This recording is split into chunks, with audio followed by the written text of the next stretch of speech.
नवनवीन व्हिडिओ पाहण्यासाठी व आमच्या सोबत राहण्यासाठी चॅनलला सबस्क्राइब करायला विसरू नका। तर बघा काय शासनाने झाल्याच्यात काय म्हटलेलं आहे, बौद्धिक अक्षम व या प्रवर्गातील कार्य करणाऱ्या अशासकीय संस्थांना सहाय्यक अनुदाने वेतनेतर निधी वितरित करण्याबाबत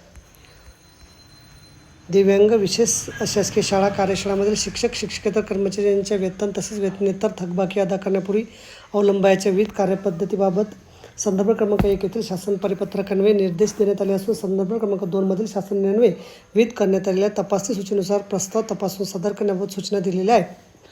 त्यानुसार आयुक्त दिव्यांग सक्षमीकरण पुणे यांच्याकडून विभागास प्राप्त झालेल्या नवजीवन सेवा संस्था तिवसाद्वारा संचालित निवासी मतिमंद विद्यालय भौसा जिल्हा यवतमाळ या शाळेच्या वेतनेतर प्रस्ताव अनुसरून बौद्धिक अक्षम या प्रवर्गातील व्यक्तीसाठी कार्य करणाऱ्या अशासकीय संस्थांना सहाय्यक कार्यक्रम व्यक्ती सहाय्यक अनुदाने वेतनेतर अनुदानाकरता पुढीलप्रमाणे निधी वितरित करण्यात येत आहे।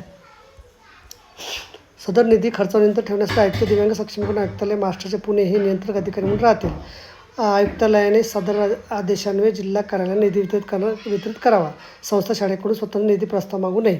शाळा संस्थेतील प्रकरण क्रमांक 5 सहाय्यक अनुदान भाग 1 अनुक्रमांक 77/9 प्रमाणे संबंधित उपक्रमात दंड लागू आहे किंवा कसे व लागू असल्यास दंड आकारण्यात आल्याची खातरजमा करून निधी वितरणाची कार्यवाही करण्यात यावी।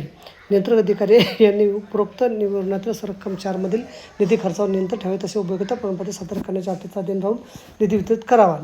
सदर निधी खर्च झाल्यावर त्याबाबतचे विवरण व उपयोगिता प्रमाणपत्र 1 महिन्याच्या आत न चुकता शासन सादर करावं। तर बघा अशा प्रकारे अत्यंत महत्त्वाची माहिती आपल्याला समजली असेल। व्हिडिओ सुद्धा आवडला असेल लाईक करा, शेअर करायला विसरू नका। धन्यवाद।